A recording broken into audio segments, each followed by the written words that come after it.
tema a exponer es materia orgánica. La asignatura es contaminación del agua, con el docente Teodoro Huarhuachipane. Los integrantes, Arone Flores John Anthony, Arone Medrano Paola, Cañari Quispe Reni, Gonza Zamora Madeline, Telves Peña Aldair y Ugarte Guamán Fran. Génica. Estas aguas residuales son aquellas aguas con impurezas procedentes de vertidos de diferente tipo de orígenes, ya sean domésticos o industriales principalmente. De esta forma tenemos que las aguas residuales pueden contener elementos contaminados originados en desechos urbanos o industriales. Las características de las aguas residuales. Bueno, estas están asociadas a las propiedades físicas, químicas y biológicas. En las características físicas, los componentes y parámetros físicos de las aguas residuales van a ser el olor, el color, los sólidos y la temperatura. En las características químicas, los componentes más comunes en las aguas residuales son orgánicos, que están los carbohidratos, los aceites, los pesticidas, los fenoles, las proteínas, los compuestos orgánicos volátiles. También tenemos los inorgánicos, que está la alcalinidad, cloruros, metales pesados, nitrógeno, el fósforo, el pH. Y los gases, que está el sulfuro de hidrógeno, el metano y el oxígeno. Y también tenemos las características biológicas, que en estos los componentes biológicos más habituales en las aguas residuales son las plantas y animales. Clasificación de las aguas residuales. Bueno, se clasifican en 3 tipos, los cuales son aguas residuales domésticas, industriales y urbanas. En las aguas residuales domésticas, esta clase de aguas son aquellas que tienen su origen en viviendas y están producidas en esencia por el metabolismo humano y por las actividades que se llevan a cabo en el ámbito doméstico. Bueno, tiene sus tipos de aguas residuales domésticas, las cuales son las aguas residuales del baño, que estas están compuestas principalmente por una mezcla de agua, jabón, orín y heces. Y también las aguas residuales de las cocinas, estas aguas tienen su origen en la cocina, ¿no? Están formadas por una mezcla de agua, jabón, aceite y grasas. En las aguas residuales industriales, estas aguas están compuestas que proceden directamente de la industria, y las aguas residuales que tienen origen en la agricultura y la ganadería. Tipos de aguas residuales industriales. Tenemos a las de la industria, que hace referencia a aquellas aguas que acumulan vertidos y líquidos procedentes de las fábricas y centros de producción, y las de agricultura y la ganadería, que están relacionadas con las aguas que proceden en una explotación agrícola y una ganadería. Y las aguas residuales urbanas, que están formadas por aguas residuales que tienen su procedencia en el ámbito doméstico. Estas van a ser que están compuestas por aguas, líquidos y distintos materiales que vienen de las aguas de las viviendas, y por aquellas que tienen su origen en la limpieza urbana, que son las que tienen su origen en las tareas de limpieza de las ciudades dirigidas por los ayuntamientos y empresas privadas que prestan servicios en los municipios.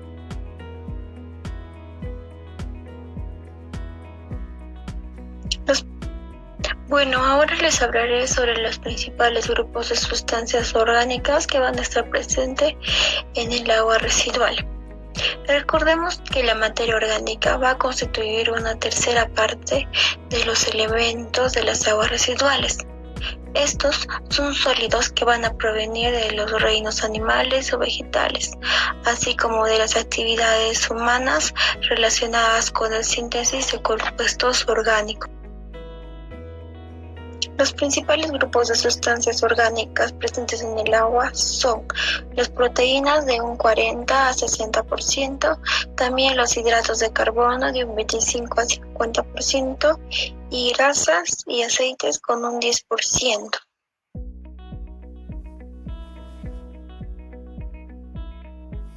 Aparte de los 3 grupos de sustancias orgánicas que acabamos de mencionar, también recordar que el agua residual va a contener pequeñas cantidades de un gran número de moléculas orgánicas sintéticas de estructuras variables, como por ejemplo los agentes tensioactivos, pesticidas, compuestos orgánicos volátiles, entre otros. Bueno, las proteínas. Estos son los principales componentes del organismo animal, mientras que su presencia es menos relevante en caso del organismo vegetal. También que la existencia de grandes cantidades de proteínas en lo que sería el agua residual puede ser origen de olores desagradables debido a los procesos de descomposición.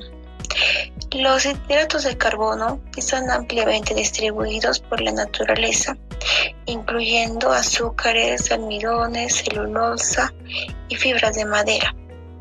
La celulosa es el hidrato de carbono cuya presencia en el agua residual es más importante. Ahora las grasas y aceites. Bueno, estos pueden ser de diversa procedencia, ya sea animal, vegetal o mineral. De estos últimos se va a destacar por su importancia de los derivados de petróleo, y la característica principal de estas es que además de ensuciar las instalaciones del tratamiento, pequeñas cantidades en el cauce receptor ocupan grandes superficies.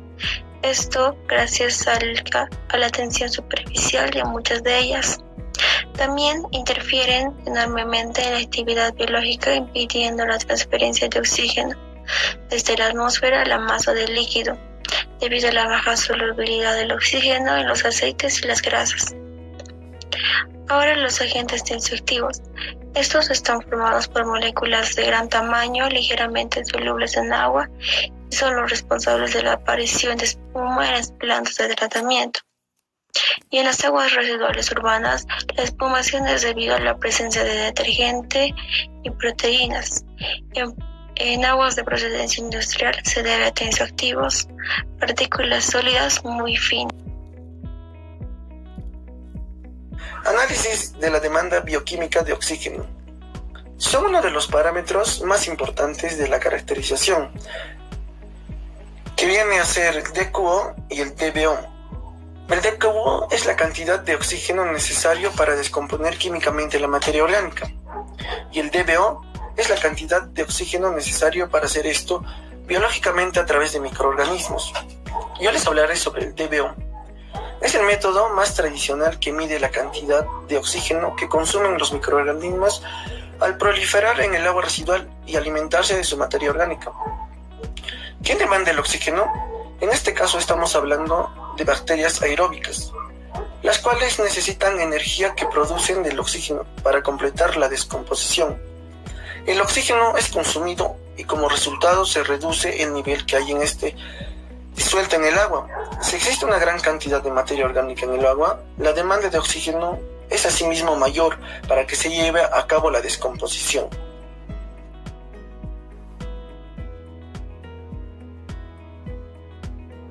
¿Cómo medir la demanda bioquímica del oxígeno?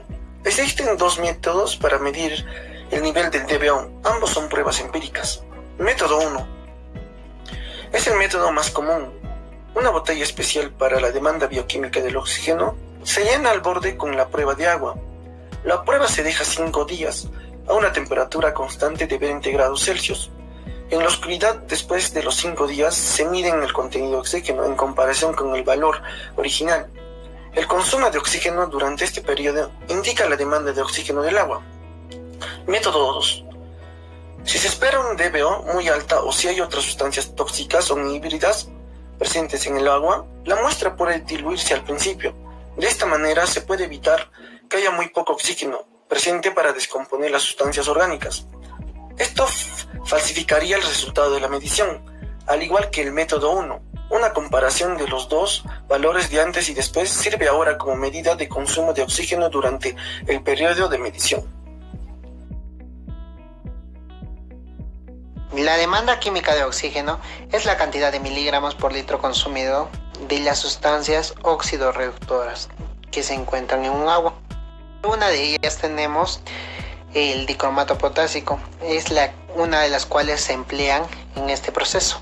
Cerca del 75% de los sólidos en suspensión y el 40% de los sólidos filtrables de un agua son de naturaleza orgánica. Son sólidos que vienen del reino animal tanto como el reino vegetal.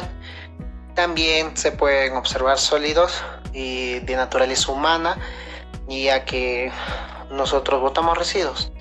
Los compuestos orgánicos están combinados por carbono, hidrógeno, oxígeno. Y estos compuestos mayormente forman parte de los sólidos antes mencionados.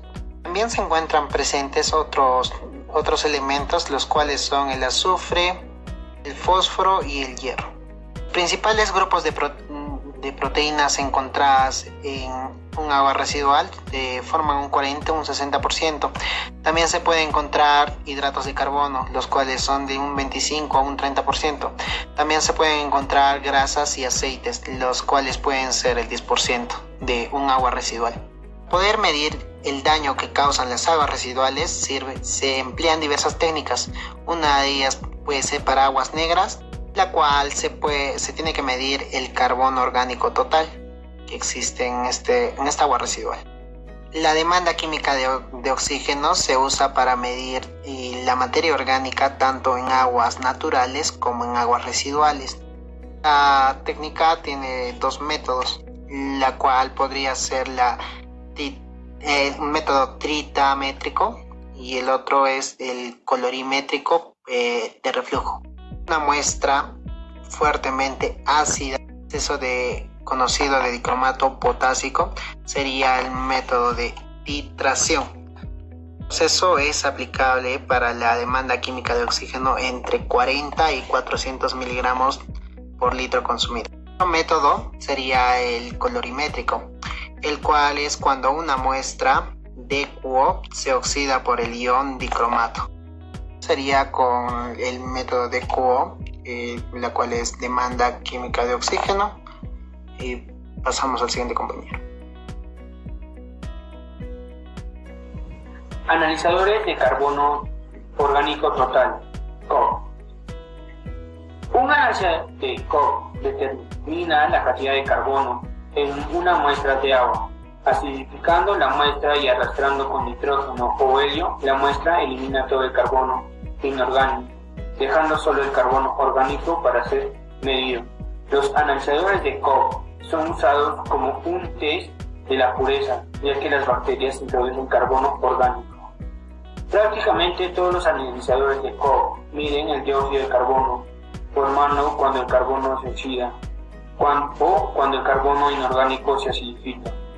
La oxidación se realiza o bien mediante combustión catalizada con platino, con persulfato en caliente o en un reactor de luz ultravioleta con persulfato de sodio. Una vez que se forma el dióxido de carbono, se mide mediante un detector, ya sea una célula de conductividad o en una célula de infrarrojo no dispersivo. Los modernos analizadores de alto rendimiento son capaces de detectar concentraciones muy por debajo de una parte por billón. Analizadores de oxidación química. Los analizadores de oxidación química inyectan la muestra de una cámara con ácido fosfórico, seguido por persulfato. El análisis se separa en dos fases. En la primera fase se elimina el carbono inorgánico por acidificación y purga de los gases formados. Después de la eliminación del carbono inorgánico, se añade el persulfato y la muestra se calienta o se irradia con luz ultravioleta de una lámpara de vapor de mercurio. Se forma radical. Tratamiento de aguas. Es muy importante detectar los contaminantes en el agua de bebida, agua de enfriamiento, agua usada en la fabricación de semiconductores y agua para uso farmacéutico. Los análisis se hacen como una medida continua, en línea o como un análisis de laboratorio.